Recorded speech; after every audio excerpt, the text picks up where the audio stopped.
There were many sheep on the downs, and there was one special flock that Florence knew very well. It belonged to old Roger, a shepherd who had often worked with her father.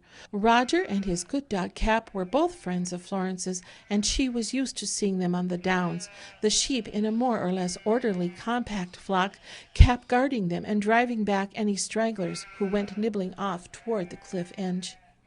But today there seemed to be no order anywhere.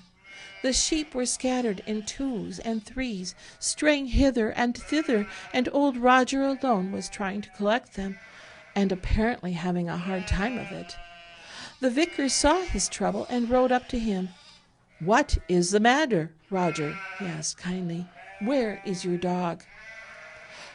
"The boys have been throwing stones at him, sir," replied the old man. "They have broken his leg, poor beast, and he will never be good for anything again. I shall have to take a bit of cord and put an end to his misery." "Oh!" cried Florence, who had ridden up with the vicar. "Poor Cap! Are you sure his leg is broken, Roger?"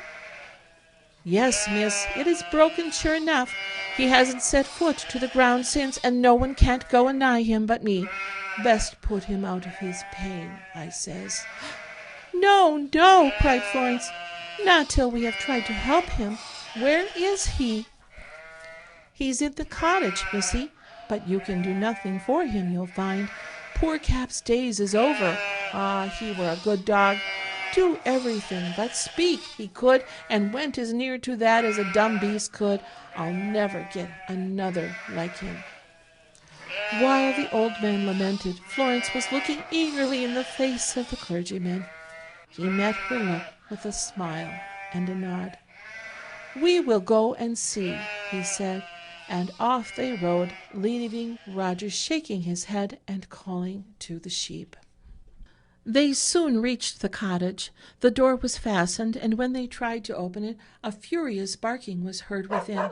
A little boy came from the next cottage bringing the key, which Roger had left there.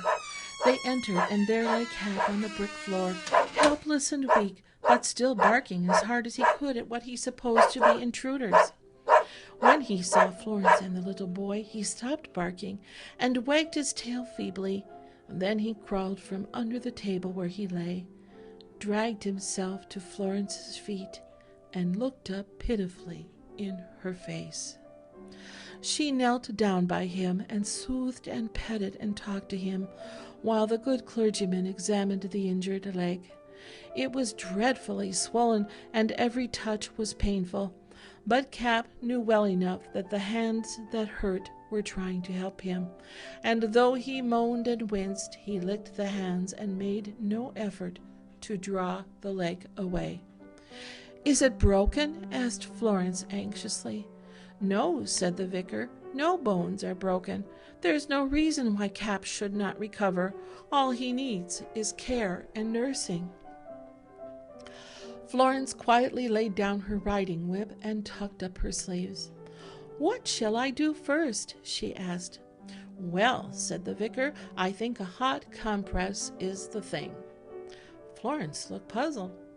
The dolls had never had hot compresses. "What is it?" she asked. "Just a cloth wrung out in boiling water and laid on, changing it as it cools. Very simple, you see, Nurse Florence. The first thing is to light the fire." That was soon done with the aid of the boy, who hovered about, interested but ignorant of surgery. On went the kettle, and soon it was boiling merrily. But where were the cloths for the compresses? Florence looked all about the room, but could see nothing save Roger's clean smock frock, which hung against the door. "This will do," she cried. "Mamma will give him another." The vicar nodded approval.